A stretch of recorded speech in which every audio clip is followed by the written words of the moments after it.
welcome to this edition of the ThePrint Charcha, our subscriber-exclusive interaction. In today's edition, we're going to be evaluating India's outreach to Europe in the last decade. And for that, we have with us Ambassador Arun Singh, who was India's former ambassador to the United States of America, France, and Israel.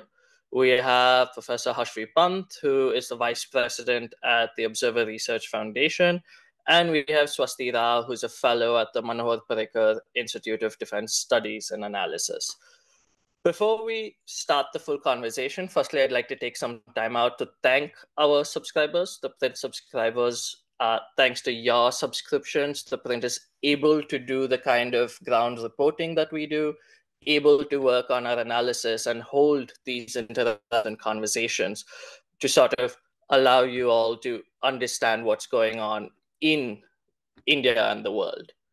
Saying that, the reason why we're holding this interaction today is very specific. In the last decade, there has been a huge outreach, a change when we look at India and European ties. We can look at this with, for example, the recently culminated Raisina dialogues, which Professor Pant was a part of, where we had multiple delegations from European countries, Lithuania, Finland, Denmark. We had Liechtenstein, Iceland. So we see a lot of interest from Europe when it comes to Indian foreign policy. Coupled with that, we recently signed our first free trade agreement with 4 European countries, with the European Free Trade Association, the FTA countries. We have a couple of more free trade agreements being negotiated currently, the one with the European Union and one with the United Kingdom, right? And so there is a lot of scope for the Indian ties with the European Union and countries in the continent. All of this is also understood in context of our longest and oldest partner from the continent, Russia, currently in a war for the last 2 years with Ukraine. This war has seen a divide between the West and the global South, where India is walking a tightrope with its close trade ties, economic ties, and historic ties with Russia, as well as its newer ties with the European countries. Right? We've seen how Prime Minister Modi spoke with the Russian president earlier today, one of the few world leaders to congratulate President Putin for his re-election, while also having President Macron come earlier in January for a state visit as a guest to the Republic Day, a second time for President Macron himself, as well as a state visit by the Greek Prime Minister, Kyriakos Mitsotakis. So we can see this sort of tightrope that India is playing, given that there is this ongoing war between Russia and Ukraine, given this larger interest between European countries and India. So in that context, I now invite our panelists, and I'll start with Ambassador Singh, to sort of make their opening remarks, about 3 to 4 minutes, on how they sort of evaluate this change in the last decade between India and Europe. Thanks, Keshav. So based on the broad outline and introduction that you've given, I will focus my comments on 2 relationships. The India-France relationship in the context of the broader effort related to Europe, and how India is handling the Russia-Ukraine conflict, given our strong relationship with Russia. I was there as ambassador to France in April 2015, when Prime Minister Modi had made his first visit to France as becoming the Prime Minister. And that visit highlighted several areas that provide the underpinning to the relationship. Very strong defense cooperation. A decision was taken during that visit to buy 18 Rafale aircraft from France. It was later increased to 36. A visit to the Space Agency of France, because France and India have had a very strong collaboration in space. All our heavier satellites, more than 2-ton satellites earlier, were launched from France, from the French facility in Kourou in French Guiana. And we have launched more than 20 satellites from there. We've also done joint satellites. So that, again, is a very strong area of cooperation. And third is civil nuclear energy, because France is one country in Europe that has strengthened this sector. And 50% of the energy still comes from nuclear energy. So if you look at strategic areas of cooperation, civil, nuclear, defense, space, France is India's strongest partner in Europe. And I think the relationship evolved from the time in 1998 because the two countries declared a strategic partnership in January 1998 during the visit to India of the then French president. But after we did our nuclear tests in 1998, France was the only P5 country that did not criticize India and oppose sanctions against India. Even Russia, with which we had a very good relationship, opposed sanctions against India, but criticized India for the action that had been taken. So there was a certain understanding of how France was looking at the India relationship. And in August 2019, when we took the action related to Article 370 in J&K, China tried to move the UN Security Council against India. And France, supported by the US, took the lead in blocking the Chinese effort. Again, showing that France wants to step in to provide political support to India. And if you look at the latest visits, the Prime Minister's visit to France in July last year as chief guest on their national day, and the French president coming to India on Republic Day this year as chief guest on our national day, many new areas of cooperation have been identified, including space-related technologies. They have agreed to partner to do co-development of fifth-generation jet engines, a level of technology partnership that was not there earlier. And so there are many other areas in defense space that are looking at accelerating the partnership. So I think that's one relationship that provides confidence, as I see, to Indian policymakers, that even as you deepen your partnerships with countries in the broad West, including the United States, because in a sense, that's where your comprehensive national interest lies. In the largest trading partners, largest investment partners, largest diaspora presence. But given this unpredictability in policymaking in some countries, including the US, you need hedging partners. And France provides that hedging partner within the broader Western framework. Now, moving from there to the Russia-Ukraine aspect, Russia, as you mentioned, has been a very, very strong partner for India, traditional defense partner. Even today, 60% of our defense supplies are from Russia. Historically, they have given us political support. When we had the challenge from China in Galwan in 2020, as we see from the public comments that have been made, there was no disappointment related to the supplies that we needed from Russia. So continues to be an important partner, even as it is doing more with China, given the difficulties in its relationship with the West. So one effort from India has to be to ensure that at least on India-China issues, Russia does not go over to China. And so that's an important part of the effort. So India has handled this, I think, crisis with deftness. We've not criticized Russia. We've not condemned Russia, but we've said that we support sovereignty and territorial integrity of countries. Now, that's an indirect criticism of Russia. And when the Prime Minister met President Putin last year, he said that this is not an era of war. And I think that, again, was a message that had international resonance. So the effort is to sustain the relationship with Russia, not overtly be critical, at the same time distance yourself somewhat from the implications of Russia's actions. And I think that it's been understood because if you see even leaders in the US, their Secretary of State and National Security Advisor, they've said that we understand India's compulsions related to Russia. The relationship developed at a time when US was not willing to be that kind of a partner, but now the US is willing to be that kind of a partner. Or the National Security Advisor that with India, we are playing the long game. So I think that's the effort that don't just focus on the relationship with the US, but strengthen also partnerships with countries in Europe, because overall, Europe GDP is the same as the US GDP. But of course, none of the countries individually have the same geopolitical heft as the United States. But strengthen that relationship to enhance the options that India has. Thank you. All right. Thank you, Ambassador Singh, for that. Swasti, if you would just, add your opening remarks on evaluating our partnership with Europe in the last decade. Well, yes, Keshav, it's great to be here, and it's wonderful to be joining, these two very important and very famous, I would say, commentators and states, Ambassador Singh and Professor Pant there. So you asked me about India and Europe. So of course, I think Ambassador Singh gave you, he's given everybody a kind of a backgrounder, a briefing onto where things are. And I think if you look at India and Europe, for sure, the kind of momentum that you see in India-Europe ties is pretty unprecedented. Now, it was unprecedented. It is unprecedented because, of course, on the one hand, you have this entire economic logic, which is that India, with its 1.4 billion, population and this largest, fastest growing economy, et cetera, is a very attractive market for sure. But then there's also something which is about the factor of trust when it comes to building supply chain resilience. And there again, India is an important factor. And this is something which is shown by both COVID pandemic experience as well as the war in Ukraine.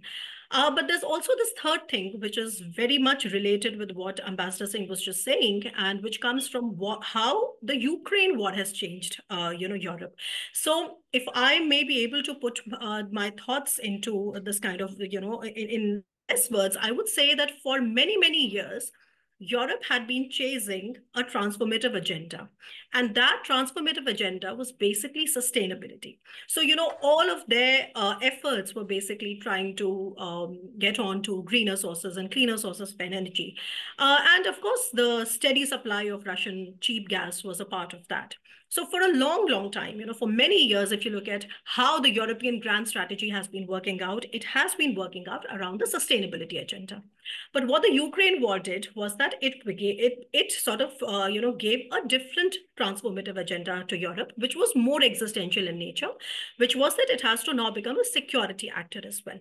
And now both these things are very relevant for India because when you see today how India's relationship with Europe is expanding, on the one hand, of course, is the developmental role that Europe has been playing through, tools like the European Investment Bank, et cetera, and all of those developmental projects. That's on the one hand. The other is, of course, trade, and we are negotiating free trade agreement with Europe, and it's not with the EU actually. And Europe, I mean, when I say Europe, there are like different players, and I will talk about that. So we are negotiating a free trade agreement with them. The free trade agreement, as you know, started in 2007, and then it was shelved in 2013, and then picked up again after the war in Ukraine started. So what I can say that is that there is a lot of momentum around it. There is a lot of political will around it. It is always that you would see sessions at Raisina, etc., devoted to the free trade agreement negotiations. But it has certain problems. And the biggest problem out there is that India is not willing to open the markets too much, but India wants that access. On the other hand, what they want is that they want the CBAM, which is now a part of which is a legally binding provision. It will come into effect from 2025. But that CBAM is seen as a dampener when it comes to, the trade relation. I mean, especially the trade, the FTA. But that's not all. That's just one part of the story. We have signed something called the Trade and Technology Council. All of that is, we have an understanding on semiconductors. So all of that is going in the right track. It may take time, but it is going on the right track. That's one. The other and the more interesting thing that people usually miss when we talk about India and Europe is definitely the security paradigm. And if you look at, like I said initially, that there is a transformative agenda which is underway in Europe today. And security, becoming a security provider is very, very core to it. Of course, it has a background of how there is this entire debate around what happens if Trump was to come back and how would that impact America's commitment to NATO. And for all these months, Trump kept in many ways scaring the Europeans that he would come and he would basically stop supporting NATO and the contributions, American contributions to NATO and all the, to Ukraine would fall.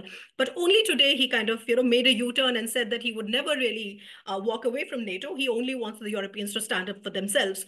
Now, all that argument aside, how the transatlantic relationship evolves is a different part. What I want to focus on is that emergence of Europe as a security provider and where is India fitting in there. So very quickly, there are two things. One is the defense industry. For the first ever time, the European Union has come up with what is known as the European Defense Industry Strategy. If you see how it is, it's a very, very lengthy document on how the European defense industrial base is being updated.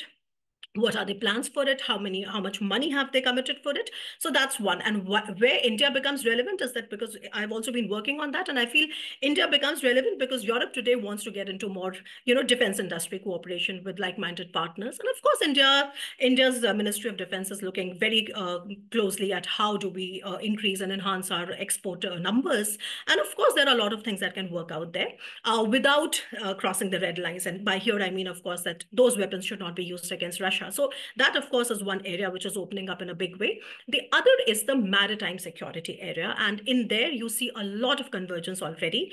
You see that another reason why the Europeans and the Indians are on the same page when it comes to maritime security, particularly regions like the Indo-Pacific, is that both these countries and both these sides, actually, they want to fuel a third way. They want to avoid the great power contestation, Europe for its own reasons, trade dependence with China, India for its own reasons.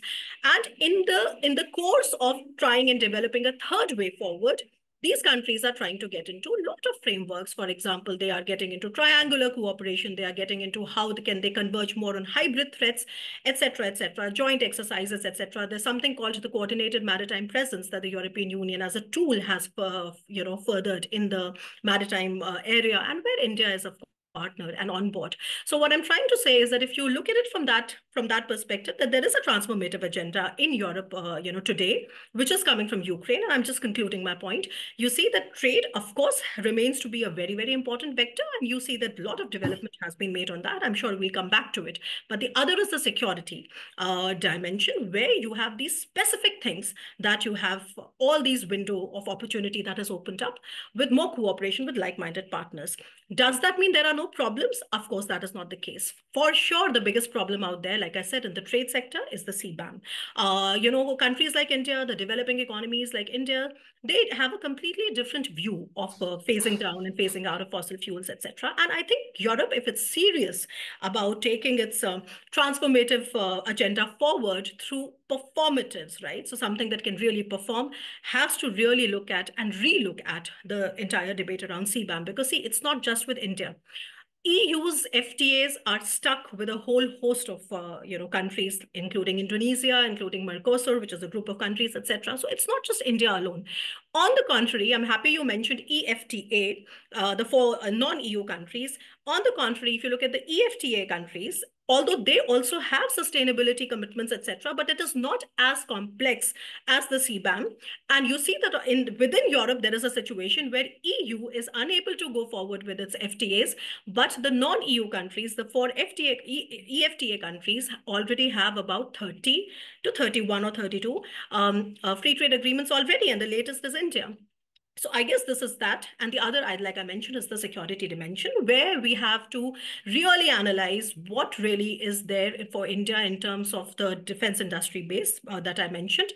And also there are laws around, joint procurement. So that's called EDRIPA, so joint procurement. And all of that, actually, I think, in my understanding, I think the European Union is very serious about that, because they have already appointed a defense attaché in New Delhi, which is, of course, a first of its kind activity from their side. So I think this is where it is. There's a lot of momentum, and we have to be very serious about how we analyze and take it forward. Right. Thank you, Swasti. You've raised a lot of things that have been going on. But Professor Pant, I just wanted to come to you, because you got a real, ground view of the kind of energy and momentum being shown by both sides earlier this year during the Raisina dialogue, where Iceland, for the first time, said we want to sign this by the end of the month, which they did by the 10th of March, the FTA with between the 4 European countries and India. So, if you can just share a little bit about, where you see this relationship today in the last 10 years. Thanks, Keshav, and thanks for making me part of this conversation. I think both Ambassador Singh and Swasti, they have made, they've given the larger ambit of where the relationship is.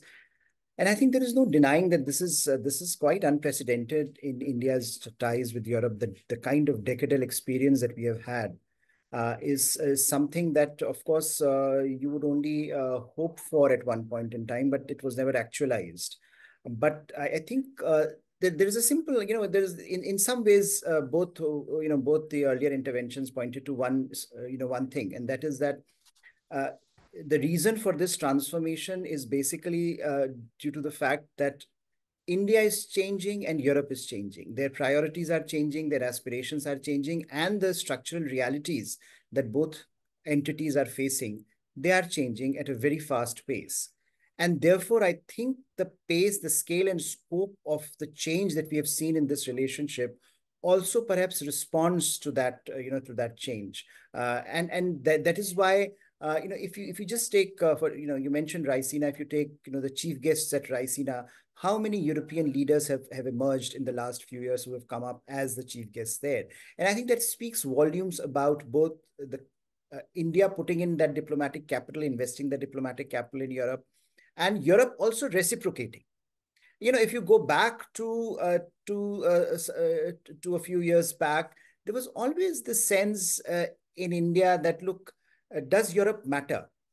Of course, it matters in trade terms. It matters, that we have a great trade relationship with EU. EU is a great conglomerate of nations coming together, giving a. But the sense was that ultimately Europe has no geopolitical ambitions. So if Europe was trying to become an empire of norms, India was in a neighborhood where the structural constraints and the geopolitical realities were quite different. And at times, therefore, we ended up talking past each other. They would preach to us how to live in a post-structural world where perhaps interests give way to normative ideals, and we would tell them how out of touch they were with reality. And at times, we would sound them out about the challenges that we face, which were never really accepted. So I think there was a sense also in India that, look, when you look at Europe, Europe has no compunction in being this great friend of China while they lecture us on human rights and on Kashmir and on multitude of issues. And I think, therefore, what has happened in the last decade is transformative, but also at times reflective of the change that both Swasti and Ambassador Singh were talking about. That, look, the world changed.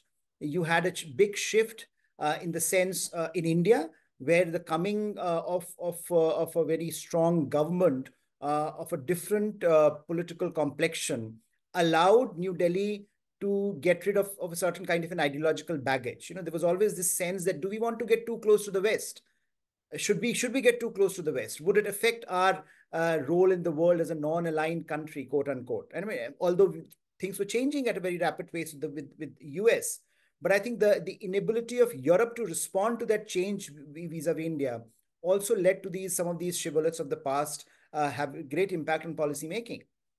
So while individually, countries were making an impact. So France, of course, as Ambassador Singh pointed out, had a long history of dealing with India. But if you look at it in entirety, Europe was lagging behind. And there was always this sense that Europe was lagging behind because it was not able to understand where India is coming from geopolitically.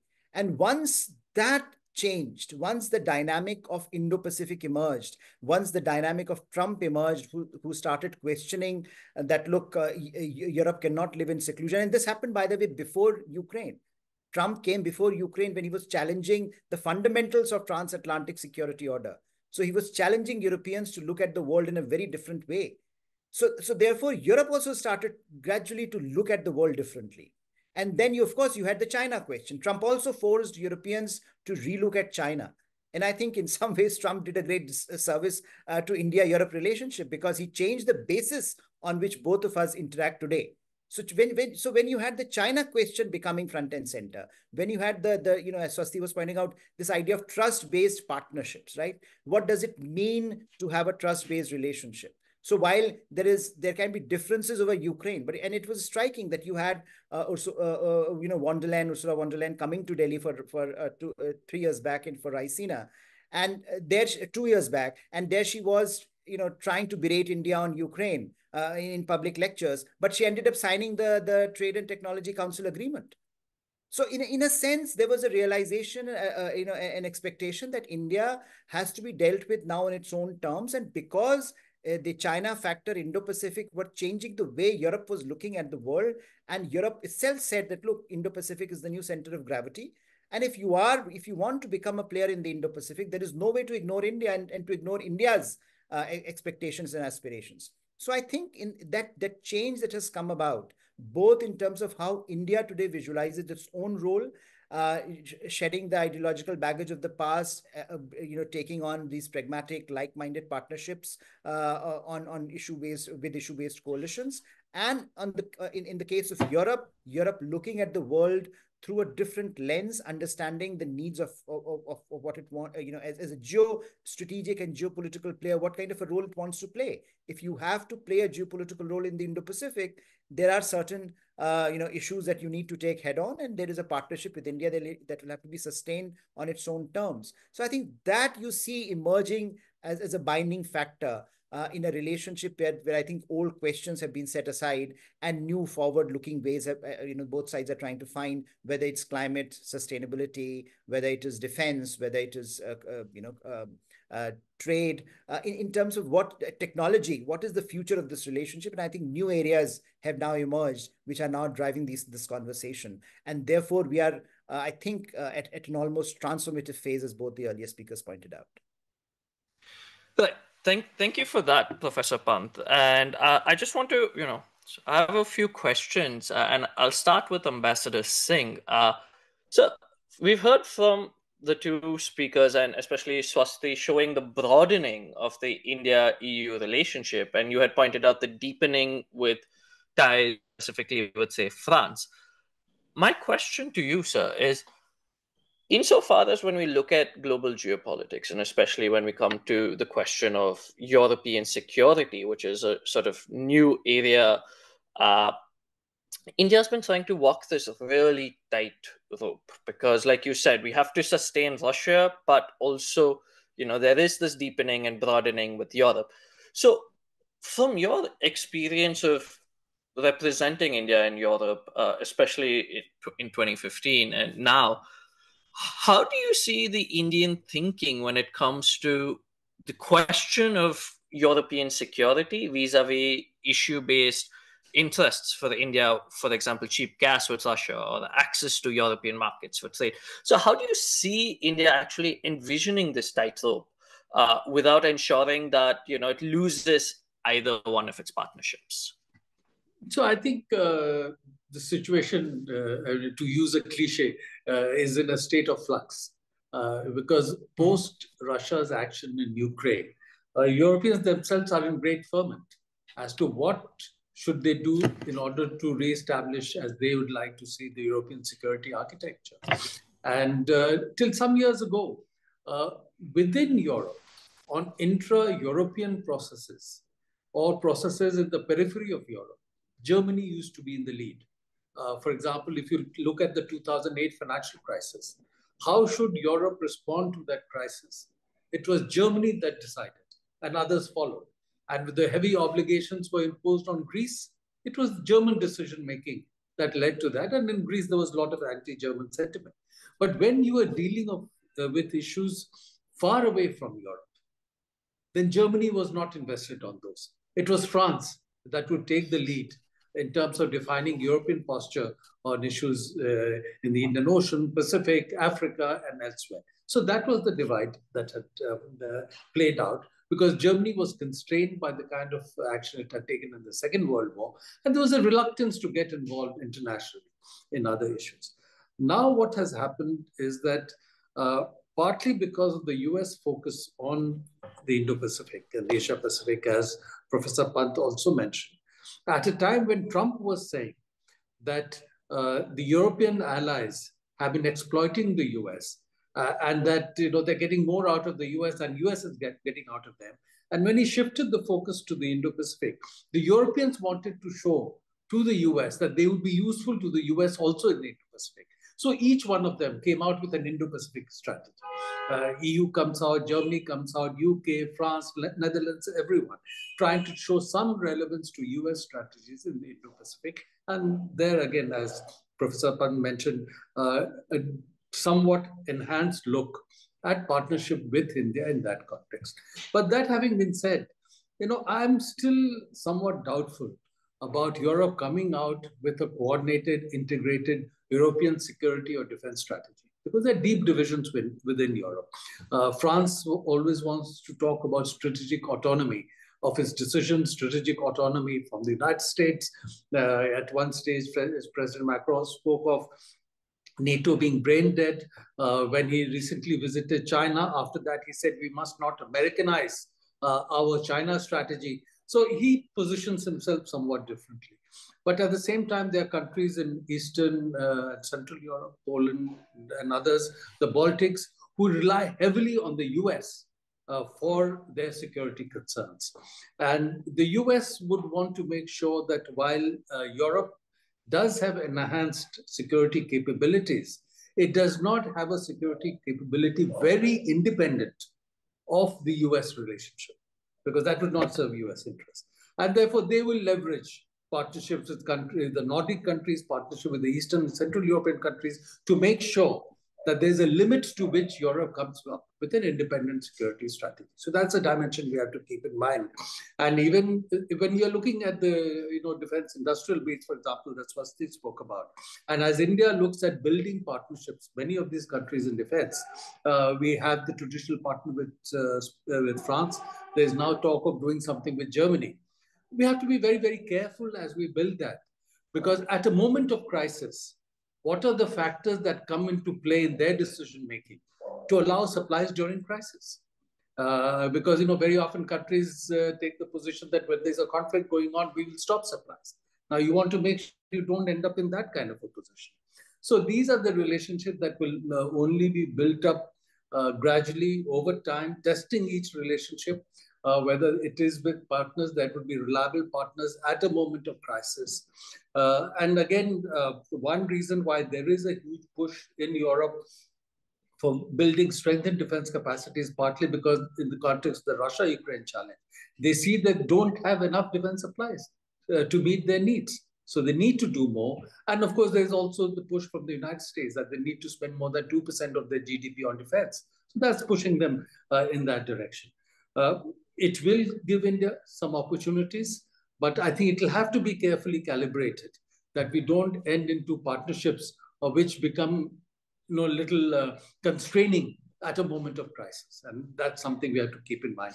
But that having been said, I think it makes sense for India in its hedging strategies to also deepen partnerships with countries in Europe and on all sides. No country does an either or. No country, for example, has a relationship with India and says that, okay, because of that, we won't have a relationship with Pakistan or with China. Each country builds each relationship based on its perception of its own national interests. And I think we'll have to define it similarly. Right. Thank you for that, Ambassador Singh. And I just want to bring Swasti in here, because my next question, when we're talking about evaluating, the last decade, I think one of the biggest or most important parts of Indian foreign policy has been our trade agreements. We've signed the CEPA with UAE, we've done it with Australia, now we've done it with the EFTA. Albeit the EFTA, India total trade is about $18 billion, which is a drop in the bucket when we compare it to the European Union at about 90 billion or China at 100 billion plus, right?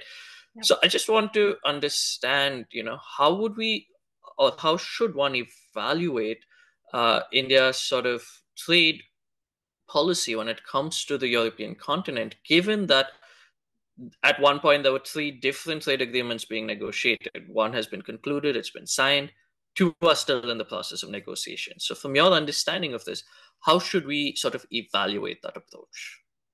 Well, yes, to the specific question here, Keshav, which is about how the EFTA, concluding an FTA with the EFTA, and that FTA is actually called TEPA, is reflective of, say, for example, the change in Indian attitudes, etc., and also what role does it play in sort of ascertaining how impactful will it be when it comes to the other ongoing negotiations. So I think that's a very valid point. The first thing is that, yes, there is a shift in the Indian attitudes when it comes to trade protectionism. So you mentioned UAE, you mentioned others, etc. You mentioned the one with Australia. You mentioned the one that we are now pushing with the UK. There's one ongoing with the EU, and now we've concluded one with the EFTA countries.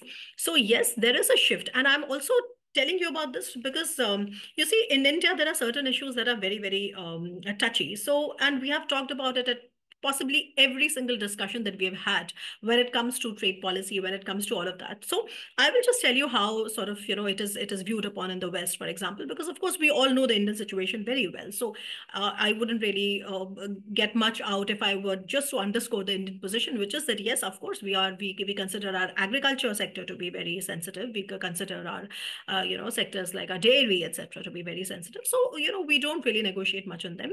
But yeah, there are goods, there are services, there is manufacturing, and then there is investment. So particularly with respect to this particular FTA that we have signed with the EFTA countries, I'm sure for the benefit of the viewers, I think we should underscore that these are non-EU countries. Four of them, there is Norway, there's Switzerland, there's Iceland, and Liechtenstein. And not just that, the basic difference between these countries and the EU is that the EU functions as a customs union. So all the 27 members of the EU, plus whoever has joined the customs union, basically has the same kind of policies when it comes to tariffs, etc. On the other hand, the non-EU countries, these four countries are countries that do not function as customs union. So when you get into the details of this particular FTA that is signed with India, it is about 14 chapters and it's available on Google. So of course, it's just a click away for everybody. You will see that there are chapters dedicated to, the trade in goods and manufacturing, etc. And you will see that therein, there are separate arrangements made with every single four of these partners, right? So it's not that one rule is applying to all. It is a joint statement, but you will see that all these are chalked out separately. So that's one.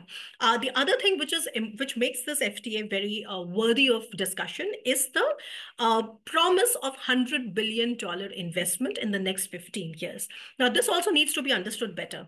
I think when the FTA was concluded, there was this political pitch, and some people sort of confused it with legally binding commitments. It is not a legally binding commitment because, of course, we are not talking about countries. We are talking about countries that are basically capitalist countries. So there's absolutely free market. So you cannot, the state cannot really have a legally binding commitment on the part of its industry to basically do this investment. But why it becomes important is that there is a clause of remedy. So what is there in this particular FTA that makes it very interesting for everybody to understand is that all these four countries, these governments are going to encourage their industry to basically invest more in India, and the goal is about $100 billion over the next 15 years. In countries like Norway, there is this massive sovereign wealth fund to the tune of $1.3 billion, which of course, they have been investing in India. They can invest more.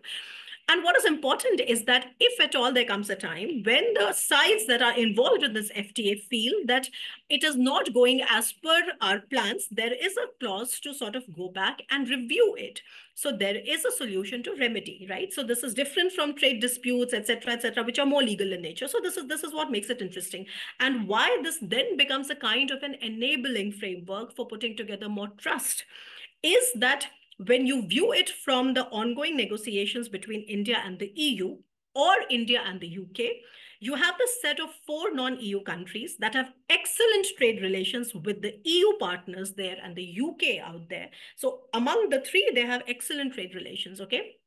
When you see that these four non-EU countries have entered into an arrangement that is promising India that they will invest or they will encourage their private players to sort of invest about $100 billion in India without any investment guarantees per se. There is a difference because the EU-India bilateral investment treaty is stuck because India is not able to come up with the kind of investment guarantees that the European Union wants. So when you see that you have these non-EU countries going ahead with it, definitely it is a kind of a catalyst or a kind of a framework where you see that there is better trust. So it kind of pushes up the trust quotient in other EU partners about how India can really become this valid player in the global supply chain. So that's just one part, and that's about the FTA, etc. The other thing that I would definitely want to mention is that we have been talking so much about, and I'm sorry that question was not for me, but I would definitely want to pitch in if if you allow, which is about, India, Russia, India's stand on the war, etc., EU's, so to say, lecturing on, to India on several issues. I think in that respect, and I wrote my last column was on this, is that, see, the Ukraine war, despite all its perils and the food crisis and the fuel problems, etc., it has been an enabler of conversations that really did not exist earlier. So it actually has brought to fore differing perceptions, okay, on statehood, on security, on international law, and these are valid conversations to have. And one of the things that I mentioned was that it is such a missed opportunity that every time our external affairs minister goes to Europe, he's asked extremely basic questions about India's stand on Ukraine war. I mean, obviously, in 2 years, now we also expect our partners to have a better and a more nuanced understanding of why is it that we have this kind of a stand. So that's one. I honestly feel that if you cut the press out, which is a different beast in its own right. But if you look at the government officials, because of course we here deal so much with the government officials, I think they are much more understanding of how this entire thing is evolving. And to that, I would like to say that, apart from in the very initial days of when India started buying the cheap Russian oil, later on, because India's buying or India's purchase of cheap Russian oil was instrumental in basically letting the G7 price cap work, because it allowed for that rerouting to happen, right? And that is the reason why later on you would not have any European or any American official. In fact, so many was actually raised with this lady, I'm forgetting her name, Janet Yellen, okay? And she said that, no, we want India to buy more oil because it is a win-win situation. So you buy it cheaper, you refine it, you sell it back to the West, or you do whatever. But same time, it is allowing rerouting to happen. And then, of course, there is this entire debate of how it is cutting down on Russia's. And I remember I did this thing with you, Keshav, where we discussed how it's not, helping Russia put up with its revenue, etc. So that's the second thing quickly. And I think the third factor that we should be mentioning and we should be talking about more is the India-UK factor. And I think that is something which sometimes gets overshadowed between India-Europe, and then sometimes right now, the new kid on the block is, of course, the EFTA group out there. And I think the India-UK relationship, Keshav, is also undergoing a lot of transformation, which is that last year you saw that during Diwali, our external affairs minister had gone to the UK, etc. Of course, there is an ongoing trade negotiation as well. But what is more important, in my opinion, of course, because I work for a Ministry of Defence think tank, is that there is also an upgradation in the defence industry cooperation. We have escalated we have upgraded our ties with the UK to a 2+2 mechanism. You should know, I mean, I'm sure everybody here knows that India has this 2+2 mechanism with very select few countries in the world. The only country that with whom we do not have this is France, because the argument is that with France, we have an excellent understanding anyway, so we really do not need a 2+2.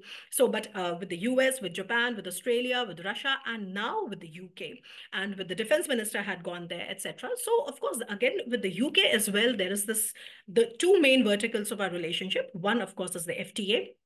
I personally believe, with whatever research is available and with whatever things that I work on, I believe that the India-UK free trade agreement is perhaps closer, okay, to conclusion than the EU-India FTA, which has many problems, and I don't see that happening in its current form, at least. That's one. And the other thing is the defense industry. So, of course, there are the defense industry cooperation is thriving. And just my last point here would be that when it comes to how the Ministry of Defense is looking at Europe, I think that has also changed radically, because for the longest time, Europe was looked upon as an economic player. If you now look how India's defense diplomacy towards Europe has been changing, you see a completely different, a kind of a fundamental shift in many ways, because you have new defense wings opened up in countries like Poland, countries like Spain, etc. You have, Armenia. We've been selling them weapons, of course, but now we have taken it to the next level. We are also talking about how India and France perhaps can come together in supplying weapons to Armenia. That's another thing. And not just that, I think if you really get into I think there needs to be a better understanding of India's defense diplomacy as well, because a lot of times it is just conflated with selling more weapons, and that's definitely not what it is. It's about everything. It's about transfer of technology. What kind of transfer of technology mechanism should we have? Where is it that they're working better? Where is it that they need more push? What about the niche technologies? What more about the availability of critical and raw, rare earth minerals, etc. So I basically am saying is that India's defense diplomacy to a continent like Europe, which was never really looked upon as a major security partner, I totally agree with Ambassador Singh's assessment out there, has been changing. We have talked about the reasons for that change. The point is now that do we have the enabling frameworks? And why I am so positive about this particular relationship gaining more momentum is that I think the two sides are doing the right thing by putting in place today. Nobody's making very tall claims. We are putting in place enabling frameworks, through defense diplomacy, through different kinds of like I said, the defense industrial base there, what is happening in the export controls, what is happening in Indo-Pacific, what can we do together in hybrid threats, for example.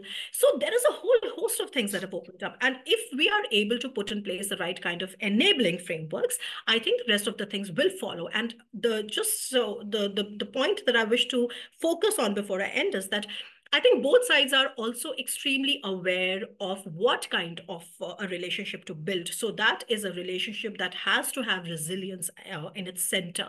So definitely India, when we look at it from India's perspective, or when you look at it from Europe's perspective, the idea is not to engage the other and build a different kind of dependency. The idea is to try and pick up partners where you can build resilience, whether it's the classical, trading, those kind of supply chains, or the new kind of supply chains that the world needs today. Because let's face it, I mean, the whole world is militarizing very, very fast. Look at the latest CIPRI data. Look at how France is now the second largest India's partner, etc., etc. So I don't want to go about the same things again, but my focus would be on what are the enabling frameworks. And instead of talking at each other, and I agree with Professor Pant's statement out there, I think it's time. There's enough realization on this fact that we have each other, right? Not at each other. So that is, I think, beneficial conversations. Right. And thank you for laying out this sort of change where we're now looking at creating these enabling frameworks between India and different European counterparts. Which brings me to my last question to Professor Pant before I raise the questions that some of our subscribers have had. And again, just saying, if any subscribers have any questions, just drop it into the Q&A box and we'll look at it. But before we move on to the subscribers' questions, Professor Pant, you mentioned something very interesting, and you spoke about this transformation of how we look at China, right? And Trump's focus on that. But since this transformation has happened, and it's a policy that President Biden and his administration have continued, and we're looking at sort of great power competition here, you see Europe at sort of an inflection point because one of its largest trading partners is China. Most of its electric vehicles, I think Tesla, 1 out of 4 vehicles of Tesla being sold in Europe comes from Shanghai. So we can see how deeply interconnected Europe is with China, right? And then they're now showing this energy and momentum for India. So trying to break apart how the European Union, the United Kingdom, and sort of Western Europe is trying to deal with the China question, what role does India sort of play in this? How much of India's relationship with Western Europe in particular is defined by the larger transformation of how the world sees China? I would say, Keshav, a significant bit is defined by that because, look, you cannot really have a strategic conversation with your so-called strategic partners if you do not have a similar strategic frame of reference. And I think that's where a lot of the trouble used to be inherent in the relationship, that we were struggling to get past through that, through that initial hiccup, that yes, we are both democratic entities, multi-ethnic, multicultural. We both believe in similar values. We both believe in freedom of navigation and freedom of salience of communication, etc., etc. But what is the frame of reference? And I think there was an ambiguity around how we define our strategic policies. What is the end, ways, and means spectrum through which we are trying to organize our national security and broader sort of strategic policies. And therefore, once the China factor kicked in, a lot of these questions somehow got resolved on their own. That look, yes, of course, if you look at the numbers, we are still trading a lot with China, right? Despite Galwan. So similarly, I think you can look at the numbers that Europeans have, and of course there is a great degree of dependency. This dependence has been built over the years, but the fact that there is a recognition that that has not been a good thing, and I think what is interesting is that this recognition has come at the same time, and the recognition has also come that, look, I think earlier someone was talking about the energy dependence on Russia, right? Look, what tends to happen if you have so much energy dependence and your entire energy dependence on Russia constrained your options.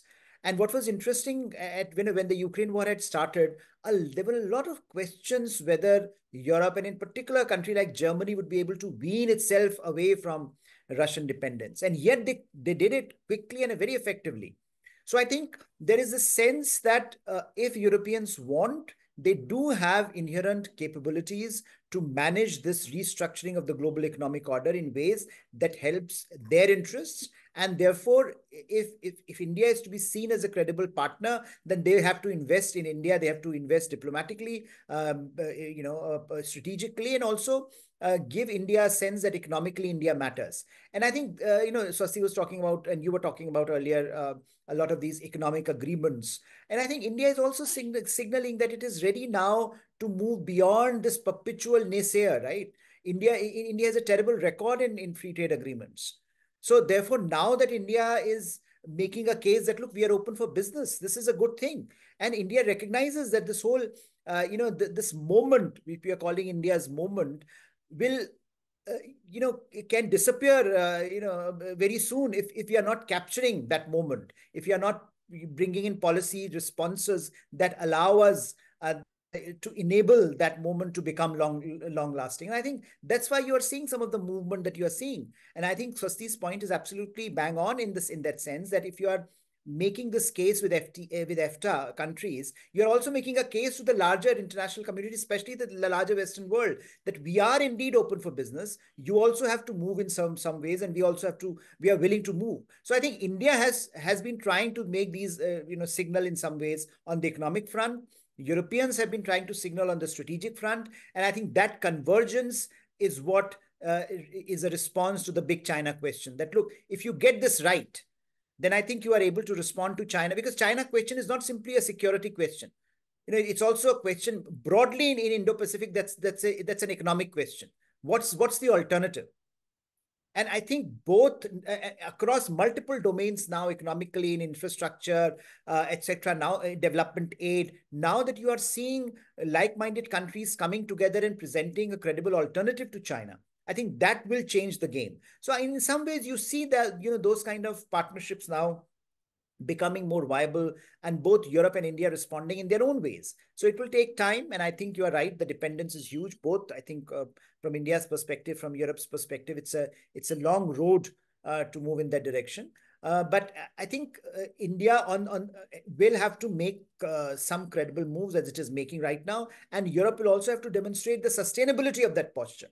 Look, you cannot have that, look, we are very worried about it right now, but at the end of the day, if you also change, if the domestic political discourse also changes, and there Ambassador Singh's point is very, very valid, that India will have to look at it very, very carefully. Over what happens over a long period in time, over sustained, the sustainability of this policy response is what India would be looking at. So, because again, it can be a flick of a moment, right? There is a crisis in Ukraine. We are all very worried. Let's do something about it. Then let's link it to Indo-Pacific. So therefore, there is an argument there. But is this sustainable? Are we making this, because India has partnerships? When you talk about Russia partnership today, which Europe is very worried about, that's because it has been a sustainable partnership. Russia has come to India's aid again and again. The questions about the future might be different, but if you look at the past on the basis of which you will frame your present day policies, that is very clear. Similarly, France, very credible partner. But Europe as a credible partner in India's strategic imagination, it would be a while before you can think along those lines. And I think it's also therefore a question of how you change your strategic imagination in some ways about Europe, and also Europe about India. I mean, there are many in Europe who question whether India is a credible ally, whether India will, continue along this path. I mean, it's whether India is something that that can be relied upon to get its act right. I mean, of course, India's story has also been of ups and downs, and many in Europe also have this view that China was always easy to deal with because it at least had one government, and they could continue with its policies. Now, of course, the last 10 years have given us some stability. But again, whether it will continue, whether that momentum will continue. So I think there are questions on both sides, and therefore sustainability would matter. But there is no denying the fact that China factor continues to be a very important one in the way both sides are now reevaluating their options. And India and Europe partnership therefore becomes a very important part of that dynamic.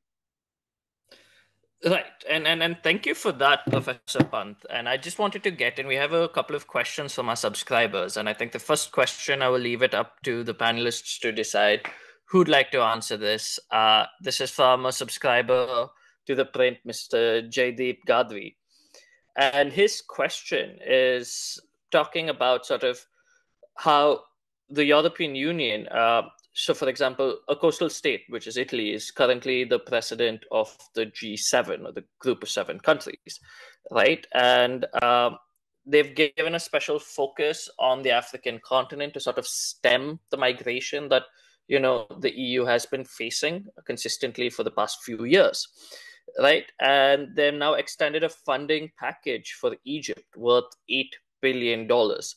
So Mr. Gadri's question specifically here is there any scope for India and the European Union to cooperate in this area, apart from the migrant issues, because of our ties with Egypt in that sense? Is there any scope for larger India-EU cooperation when it comes to the question of Africa? So if it's okay with you, Keshav, I'll just make a few points and maybe my co-panel could elaborate further. One, when I served in Europe, I found that there was a lot of attention in Europe related to Africa. Many of the European countries, particularly France, have had strong relationships in Africa. But they are in retreat in Africa. If you see in West Africa, from several of the countries where France has a very strong presence, Mali and other places, they've had to withdraw.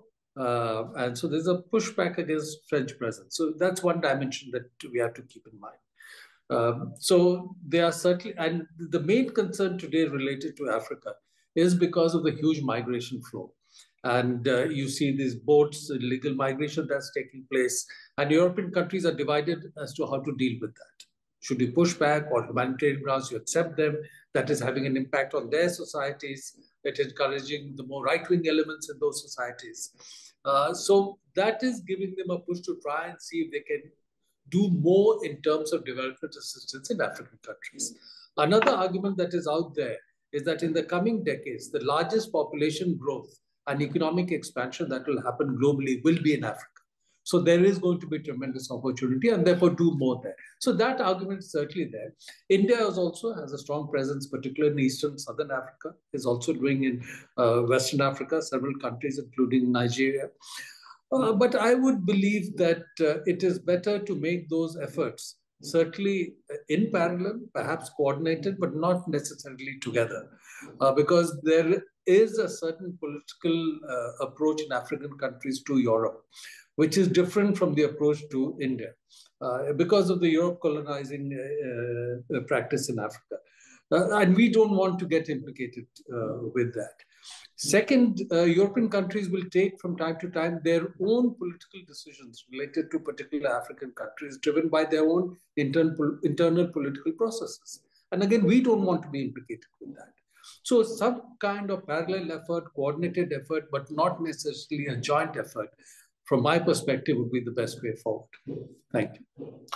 Right. And Swasti or Professor Pant, do you have anything to add to this sort of cooperation between India and the EU with regards to Africa?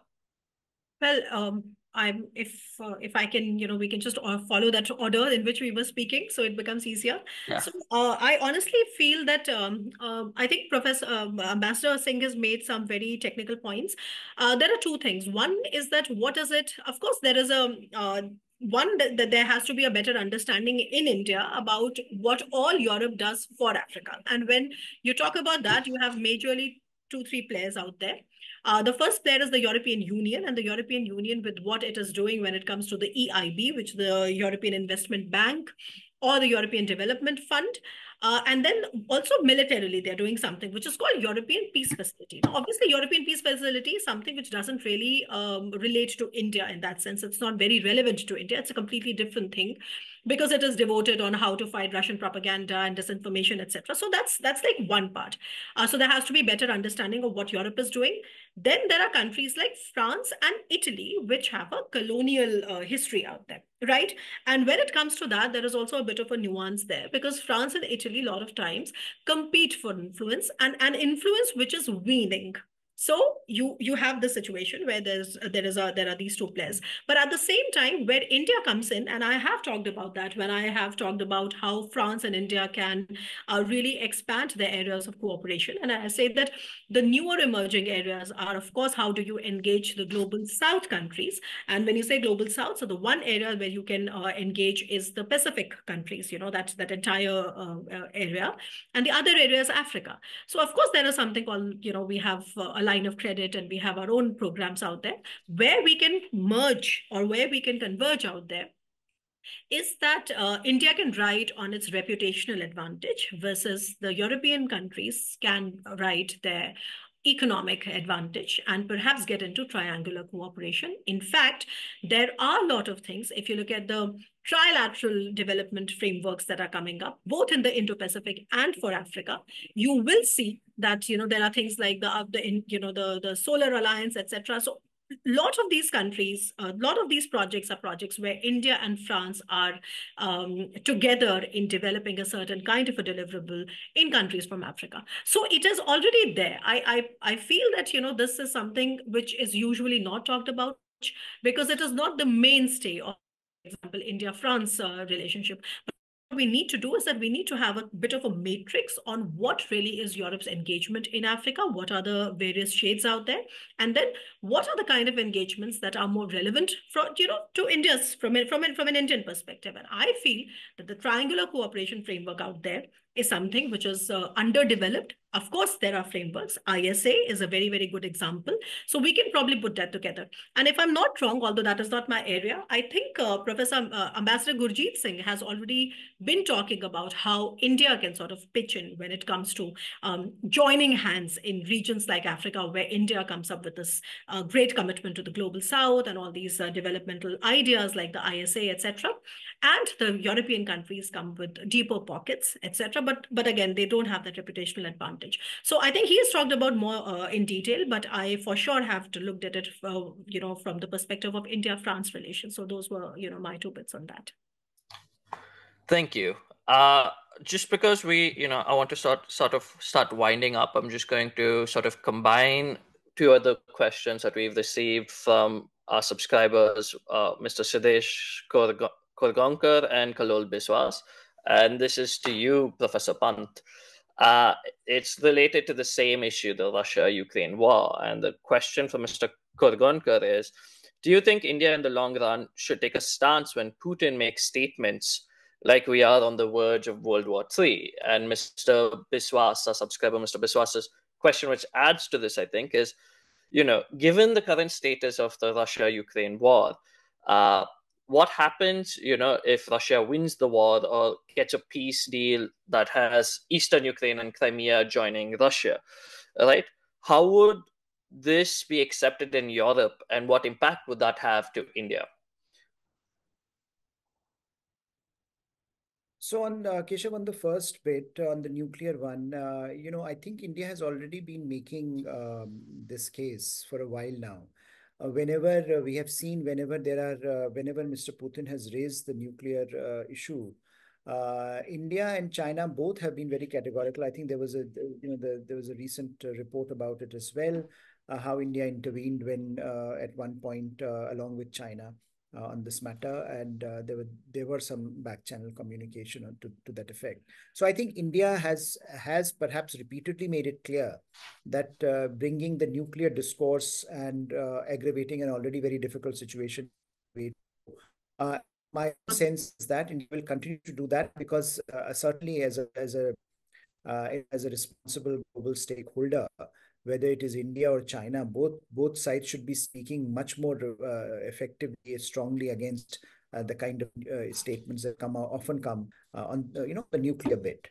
And you really cannot condone that, because that's a very serious ratcheting up of tension, which is something that I think international community should be worried about. And given the state of affairs, and given the rapidity at which the battlefield realities are moving, you really have to be cognizant that international community speaks in one voice in giving this message to whoever is making such statements, that this is something that is certainly should not, that is not encouraged, and that there's hardly any international support.